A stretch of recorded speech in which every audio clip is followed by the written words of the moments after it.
Hujambo na karibu kwa mara nyingine tena mtazamaji wa The World News katika kipindi hiki cha ulimwengu wa siasa. Mimi ni Adam Hussein.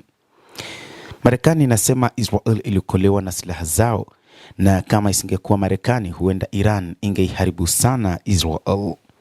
Kama ningekuwa katika baraza la mawaziri la Israel nisingemshambulia mshirika mwenye nguvu zaidi aliyesaidia duniani. Theluthi mbili ya silaha ambazo zimeokoa nchi yako katika miezi mitatu iliyopita zilitengenezwa Amerika na zililipwa na walipa kodi wa Marekani, anasema makamu wa rais wa Marekani JD Vance.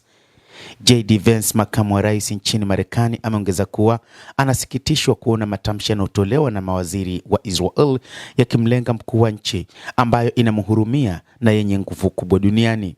Vance anasema hata kama waziri mkuu wa Israel hatafuata njia hii, ningependa kutuma ujumbe kwa mawaziri hao ambao wanamlenga Rais Trump. Wanapaswa kufungua akili zao na kuzingatia hali halisi badala ya kumkosoa Rais Trump, makamu huyo wa rais wa Marekani anasema.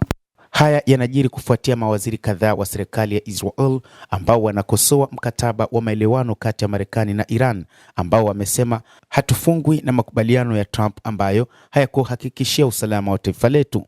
Miongoni mwa mawaziri hao ni pamoja na Itamar Ben-Gvir, lakini pia na mawaziri wengine katika serikali ya waziri mkuu Benjamin Netanyahu. Kadhalika akionyesha kukerwa na operesheni ya Israel huko Beirut. Kabla ya makubaliano hayo, Rais Trump alisema si lazima kujumlisha jengo zima kila wakati unapotaka kupata mtu mmoja, akimaanisha kwamba si lazima kuishambulia Lebanon yote badala ya kuwatafuta wale wahusika ambao ni Hezbollah. Hafurahishwi na tabia ya Israel nchini Lebanon. Iwapo Israel haiwezi kukomesha hili bila kuua kila mtu mwingine atafanya hivyo Syria, alisema.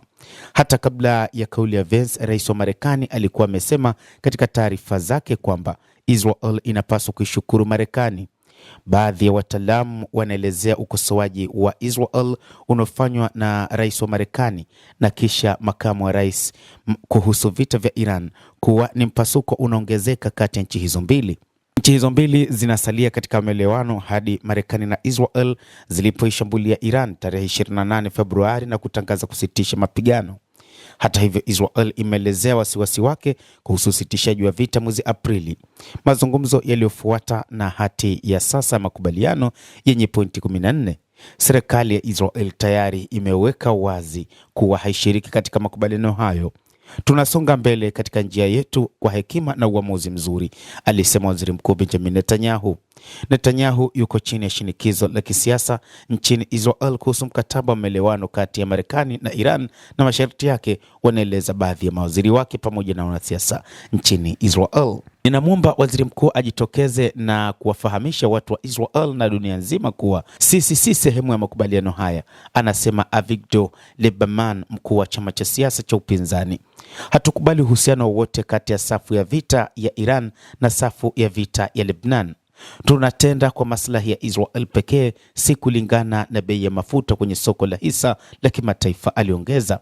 Hatufungwi na makubaliano ya Trump. Hatutakuwa sehemu ya makubaliano hayo ambayo hayatuhakikishie usalama wetu. Hii ni kauli ya waziri wa ulinzi wa kitaifa wa mrengo mkali wa kulia wa Israel Itamar Ben-Gvir, aliyesema katika chapisho kupitia ukurasa wake wa Truth Social mnamo Jumatatu ya Juni 15. Waziri mkuu wa Israel Benjamin Netanyahu hakuzungumzia moja kwa moja kuhusu mkataba huo wa maelewano, na hata hivyo alizungumza katika hafla ya jioni mnamo Juni 18.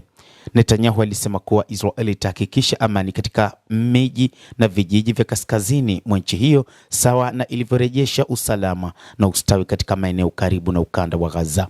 Waziri mkuu wa Israel aliongeza kuwa kuna haja ya kudumisha eneo la amani kusini mwa Lebanon na hawatarudi nyuma. Mapambano yetu bado hayajaisha. Kuna changamoto zaidi mbele yetu. Ni lazima tuhakikishe usalama wetu na wakati huo huo kuhifadhi uhusiano wetu na marafiki zetu wa Marekani ambao walipigana bega kwa bega nasi, na kwa hilo tunawashukuru, waziri mkuu wa Israel alisema. Kauli ya makamu wa rais wa Marekani kuhusu Israel pia inajadiliwa kwenye mitandao ya kijamii, huku watumiaji wa mitandao hiyo wakitaja kuwa ni ishara ya kuongezeka kwa tofauti kati ya nchi hizo mbili. Ukosoaji wa JD Vance ulishangaza serikali na jeshi la Israel, anaandika Shel Ben Ephraim katika ukurasa wake wa X.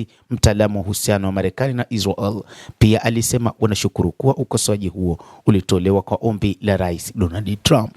Mtazamaji wa The World News, hayo ndio tuliokuwa nayo.